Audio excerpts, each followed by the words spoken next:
Professeur Sherman, bonjour. Bonjour. Professeur Sherman, vous avez 74 ans, vous êtes marié, vous avez 2 enfants et vous êtes quelqu'un avec un parcours assez atypique et très impressionnant. Vous avez été fait officier de la Légion d'honneur par le président Sarkozy en janvier 2009. Vous avez été décoré en 93 de la plus haute décoration de l'Arabie Saoudite, le prix international King Faisal, pour votre découverte sur le virus VIH. Vous êtes chercheur rétrovirologue et vous avez fait votre carrière à l'INSERM et à l'Institut Pasteur et vous avez créé en 2001 le laboratoire Urma à Aubagne. Vous êtes également connu mondialement pour avoir dirigé l'équipe en 83 à l'Institut Pasteur qui a permis d'isoler et de découvrir le virus VIH. Et vous êtes également auteur d'un livre aux éditions Stock sorti en 2009 au titre « Tout le monde doit connaître cette histoire » où le journaliste Olivier Galzi retrace votre parcours depuis votre naissance. Vous avez été décoré d'ailleurs cette année, en novembre, de la grande médaille d'or du progrès dans les salons du Sénat à Paris et vous êtes le cofondateur du SIDAction. C'est énorme comme parcours. Merci. Et Michel-Paul Correa, qui dirige l'Institut ISDRI, nous avait dit de vous, c'est un chercheur pragmatique, ses découvertes, c'est ni de la chance, ni le hasard, ni de l'intuition, c'est uniquement dû au seul fait qu'il cherche la bonne question au problème. Et quand il trouve la bonne question, il trouve forcément la bonne réponse. Est-ce que cette description vous semble juste, professeur ? Oui, je pense qu'elle est juste dans le sens où je me définis non pas comme un chercheur, mais comme un trouveur. Alors, ça peut paraître ambitieux, mais pourquoi? Parce qu'effectivement, toutes les voies qui sont tracées et qui sont suivies par de nombreuses équipes, eh bien, elles vont aboutir soit pour réussir, soit pour un échec. Par contre, si on regarde un tout petit peu à côté, c'est-à-dire une voie qui n'est pas celle que tout le monde a prise, donc à ce moment-là, on trouve forcément quelque chose. Alors ça a un avantage et ça a un inconvénient. L'avantage, c'est que vous êtes le premier, comme je l'ai toujours été, et l'inconvénient, c'est que vous sortez des sentiers battus, donc vous n'êtes pas forcément reconnu par vos pairs, qui eux travaillent sur des choses comme un traitement à outrance, on va éradiquer le virus par un traitement à outrance, etc. Alors que moi, en tant que pasteurien, je pense qu'on n'éradiquera pas le virus, sauf avec un vaccin. Ça, comme il a été question pour toutes les maladies virales que l'on connaît jusqu'aujourd'hui. Tout à fait. Alors c'est vrai que je m'interroge en disant mais pourquoi tous ceux qui travaillent sur cette voie-là n'ont pas réussi? Pourquoi n'ont pas quelque chose? Et effectivement, à partir de ce moment-là, quand j'avais vu que le virus changeait continuellement d'un individu à l'autre, chez un même individu, et en fonction du traitement, en fonction du temps, etc., je m'étais dit, mais qu'est-ce qu'on peut rechercher de commun à tous ces virus? Voilà un petit peu comment j'avance. Est-ce que c'est un petit peu ce que vous venez de définir il y a 2 secondes. Et professeur Sherman, 30 ans viennent de s'écouler depuis votre découverte sur le virus VIH à l'Institut Pasteur en 1983. 30 ans et malheureusement 30 millions de morts. Quel est votre constat aujourd'hui pour tenter d'éradiquer ce fléau qui a tué encore cette année près de 2 millions d'individus sur la planète? Écoutez, mon constat, c'est le suivant. Donc la première chose, comme je viens de vous dire, le virus change continuellement. Le virus s'adapte au traitement, c'est-à-dire qu'un traitement antirétroviral, eh bien, il va aboutir à des résistants, il va aboutir à des effets secondaires. Et je crois que effectivement, le fait d'avoir dit, voilà, ça y est, on a gagné, on en a fait une maladie chronique, eh bien, les gens ont baissé la garde, c'est-à-dire qu'il n'y a plus de prévention.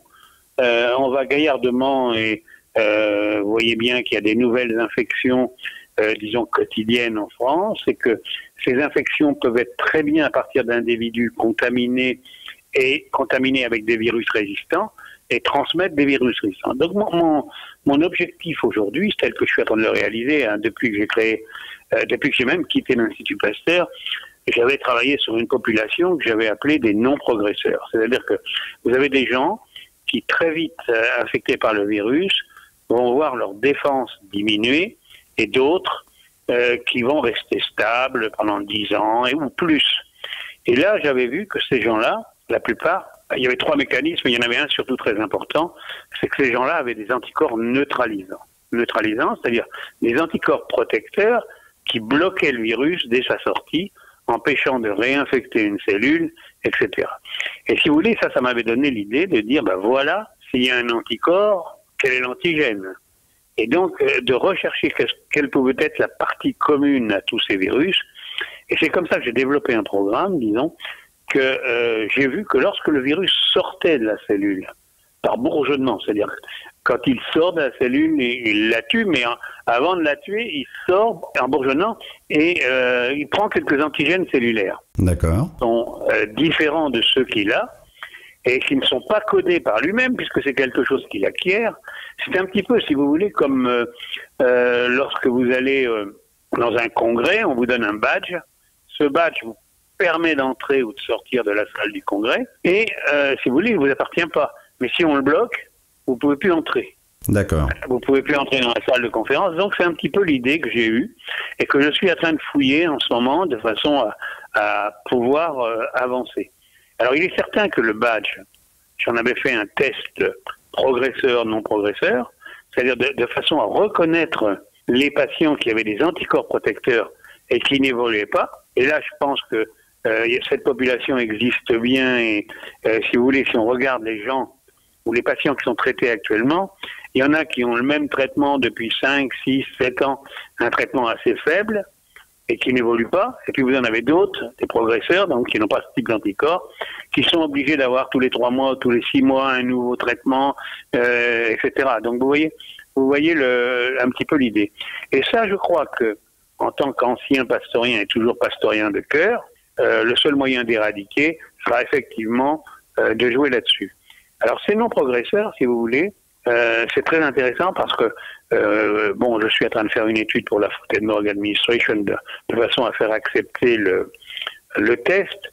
On a vu tout de suite que chez les Noirs américains, d'accord, 50% ont pratiquement des anticorps protecteurs. Et vous savez qu'aux États-Unis, tout le monde n'est pas traité, ça dépend si vous avez les moyens ou pas les moyens d'être traité. Et j'ai obtenu des sérums de personnes, des blacks, qui étaient infectés depuis 17 ans, et qui n'avaient pas été traités, et qui allaient aussi bien que vous et moi, vous voyez. Donc, vraiment, cette histoire de non-progression est quelque chose d'important. Alors, je sais que maintenant, mon élève Françoise Barré-Fenoussi commence à travailler avec ce qu'on appelle des HIV contrôleurs, c'est-à-dire des gens qui contrôlent le HIV. Mais enfin, je pense qu'elle aurait pu au moins appeler la même chose non-progresseur, c'est la même chose. Donc, si vous voulez, c'est ce genre de choses qui permettra de nous en sortir. La deuxième chose, vous voyez que je viens de vous dire que c'est un programme hors du commun, une question posée, mais je pense que la solution viendra aussi de programmes qui seront tout à fait différents de ce que nous avions pensé tout à fait au début, c'est-à-dire de prendre un bout de l'enveloppe du virus, d'en faire un vaccin, et ça a été des échecs pendant 30 ans, si vous voulez, d'utiliser cette voie qui ne pouvait pas être utilisée pour le VIH, qui lui change constamment. Effectivement, nous en reparlerons dans un instant parce qu'il y a plusieurs programmes dont j'aimerais que nous parlions ensemble, et notamment un qui a démarré en Provence et qui a été accordé par l'Agence du médicament sur une étude de 48 patients volontaires séropositifs qui a démarré en avril 2013 à l'hôpital de la Conception à Marseille dans le cadre justement de l'élaboration d'un vaccin thérapeutique qui agirait sur les cellules infectées par le VIH grâce à une protéine du nom de TAT. Donc ces travaux sont dirigés par un chercheur du CNRS, le docteur Erwan Lauré, et qui est soutenu par une start-up de Sophia Antipolis dénommée Biosantech. Alors, quel est votre avis sur cet essai clinique en tant que spécialiste? Moi, à mon avis, d'abord, c'est un essai qui a obtenu l'accord pour entrer en essai clinique. Ça, c'est une chose. 2, comme vous venez de le dire intelligemment, cet essai a été commencé en avril 2013 et je crois que les derniers des 48 patients viennent d'être enregistrés ou traités ou vaccinés. Donc pour moi, il est un peu trop tôt pour donner un quelconque avis sur les résultats. D'abord, je ne les connais pas. 2, je pense qu'effectivement, vous avez cité Biosantech, je pense que sa présidente, Madame Corinne Trégé, serait à même de vous répondre. Donc, moi, brièvement, c'est un essai qui utilise une autre voie. C'est un essai, disons, phase 2, c'est-à-dire qu'il n'a pas démontré de toxicité. Donc, c'est quelque chose d'intéressant. 3, il faut attendre, je pense, courant janvier, pour peut-être avoir les premiers résultats. Mais vraiment, moi, je ne peux pas répondre à cette question. Avec un peu de recul, professeur, on peut peut-être imaginer que sur les 600 essais précédents qu'il y a eu en 30 ans, qui malheureusement en tous étaient des échecs, celui-ci vient de passer en étape 2. Est-ce que cela reste un espoir? Non, mais ça reste un espoir, ça, évidemment. Mais attention, je veux dire, vous savez les espoirs, quand vous pensez que le vaccin qui a été fait en 93, essayé en Thaïlande sur 8000 placebos, 8000 patients, avait fait vraiment l'espoir maximal, tout le monde était content, il fallait faire cet essai. Bon, ça a été un échec. Je veux dire, là, je ne veux pas être pessimiste. Ce que je veux dire, c'est attendons les résultats. Voyez ? D'accord. Et après, vous pourrez revenir m'interviewer. Quand j'aurai les résultats, je vous dirai, voilà. Mais je pense que au jour d'aujourd'hui, la seule personne, à mon avis, qui peut répondre à cette question, c'est Madame Corinne Tréger, de Biosantec. D'accord. Mais il faut quand même reconnaître que depuis 1983, de nombreux essais ont été effectués. On en a eu quand même près de 600. Hélas, 30 ans après, comment peut-on expliquer cet échec? Mauvaise piste de la part des unités de recherche ou simplement manque d'argent? Non, pas du tout. Pas du tout, c'est une mauvaise conception. Personne ne pouvait imaginer en 83, 84, même moi j'ai dit en 84, ça y est, on a l'agent du sida, donc dans 4 ans on aura un vaccin. Parce qu'à l'époque, si vous voulez, personne ne pouvait imaginer que le virus changeait continuellement et si vous voulez que la théorie pasteurienne de prendre un bout de l'enveloppe du virus pour faire un vaccin était échouée complètement puisque il n'y avait pas un virus semblable. Vous aviez 10 millions de personnes infectées, vous aviez 10 millions de virus différents. Donc c'est pas comme ça qu'il fallait faire un vaccin. Tout le monde s'est entêté sur prendre tel virus, tel autre virus, africain, pas africain, américain, haïtien, mais en utilisant toujours la même théorie, prendre un bout de l'enveloppe. Donc ça y est, ça a été catastrophique et si vous voulez, je pense que ça a amené ce qu'on appelle un pessimisme sur les voies, disons, classiques de vaccination. Deuxièmement, disons de 84, 95 jusqu'à même 2000, les compagnies pharmaceutiques avaient mis beaucoup d'argent pour faire ce type de vaccin, c'est-à-dire d'enveloppe. Et donc, ils sont bien déçus, ils ne sont pas prêts d'en remettre. Je crois que c'est un peu ça le problème, à moins de trouver, disons, une autre idée et d'essayer de convaincre, pour tel que je suis en train de le faire, ou tel que, disons, Biosantec est en train de le faire, ou tel que d'autres sont en train de le faire. Mais là encore, il faut attendre les résultats. Alors justement, c'est ma prochaine question, puisque vous présidez un comité scientifique pour un institut qui se nomme ISDRI, dirigé par Michel-Paul Correa, institut qui soutient plusieurs programmes scientifiques innovants. Et nous avons eu l'occasion dernièrement d'interviewer Michel-Paul Correa sur le sujet, qui nous expliquait un des 6 programmes soutenus. Il s'agit d'un médicament développé pour renforcer et restaurer le système immunitaire, un médicament élaboré par une équipe du Gabon et au Canada, dirigé par le biochimiste Donatien Mavangou. Et ce médicament qui a reçu une ATU, une autorisation temporaire d'utilisation par le ministère de la Santé du Gabon en 2010, est en phase finale d'études cliniques sur diverses pathologies et notamment dans le cas de résistance aux antirétroviraux. Que pouvez-vous nous dire sur le professeur Donatien Mavangou qui a été justement invité il y a quelques jours à présenter ses résultats au Congrès mondial de virologie de Baltimore et qui sera prochainement invité en France? Et naturellement, votre avis m'intéresse sur cette piste de renforcement du système immunitaire par ce traitement du nom d'Immunorex. Oui, je connais évidemment puisque, comme vous le disiez, j'ai présidé la réunion du conseil scientifique concernant son produit. Je l'ai écouté. Ce que j'attendais en tant que président du conseil scientifique et avec des membres comme Mark Weinberg, qui était un ancien président de l'Association mondiale du sida, on attendait d'avoir des résultats. Or, il est certain que ce produit est donné, mais je pense qu'à la prochaine réunion, j'aurai tous ces résultats, c'est-à-dire est-ce qu'il y a remonté des CD4, est-ce qu'il y a la charge virale diminuée, enfin, etc. Et tout ça, je ne l'avais pas. Ceci dit, effectivement, il semble que ce produit a des effets bénéfiques sans être toxique. Mais là encore, attendons. Et attendons pas très longtemps, puisque d'après ce que j'ai compris, vous savez, les présentations scientifiques, vous pouvez les faire. C'est pas... ce qu'il faut maintenant, c'est avoir l'autorisation générale de la Food and Drug Administration, de la CE, pour faire des essais en France, aux États-Unis, partout.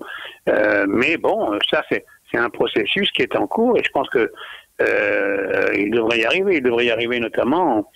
Il nous faudra un relais, je pense, d'une compagnie pharmaceutique. Et puis voilà. Enfin, je pense que c'est comme ça que je vois la chose. Et là encore, c'est quelques mois encore.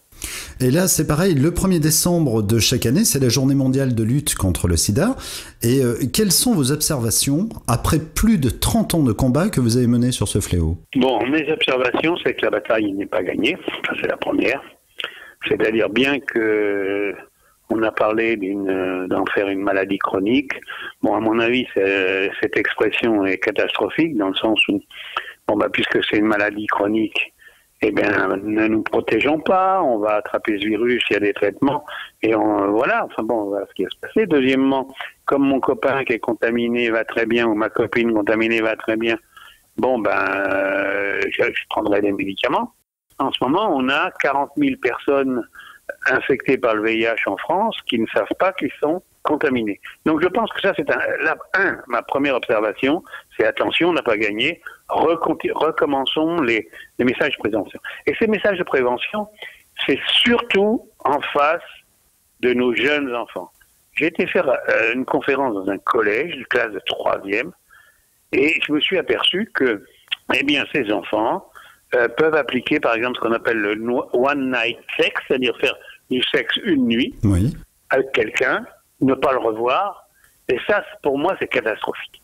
Ensuite, j'ai revu aussi qu'actuellement, vous avez sur les réseaux du net des réseaux pour les jeunes qui se mettent à poil devant la vidéo, qui, j'en sais rien, je veux dire que, si vous voulez, ce comportement incite à des activités sexuelles de plus en plus jeunes. Donc moi, je pense qu'il faut vraiment repartir sur des messages de prévention importants. Ça, c'est mon avis.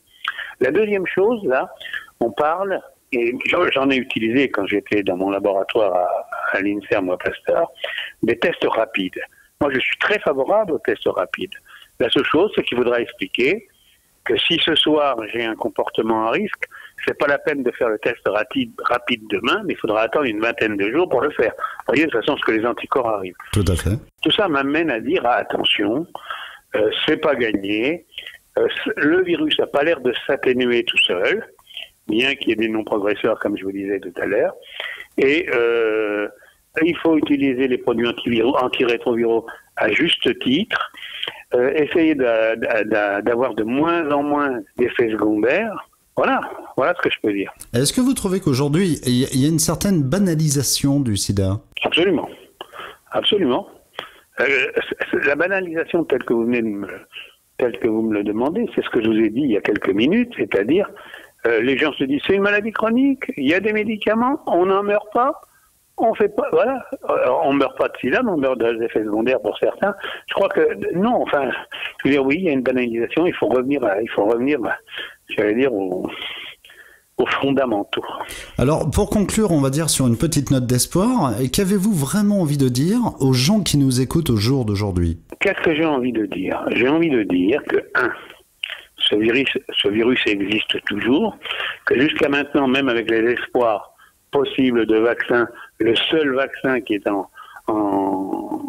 efficace aujourd'hui, c'est le préservatif, c'est de connaître son partenaire, c'est de se faire tester, donc ça c'est très important de dire ça. Maintenant, ce message d'espoir, à partir du moment où on commence à connaître son partenaire, à essayer d'être fidèle. Enfin, je ne sais pas si je peux dire ça. Si, il n'y a pas de raison. Maintenant, je continue à penser et je pense que moi je vais gagner. J'ai pas terminé. Je suis toujours en train de travailler sur mes anticorps thérapeutiques, disons de personnes protégées.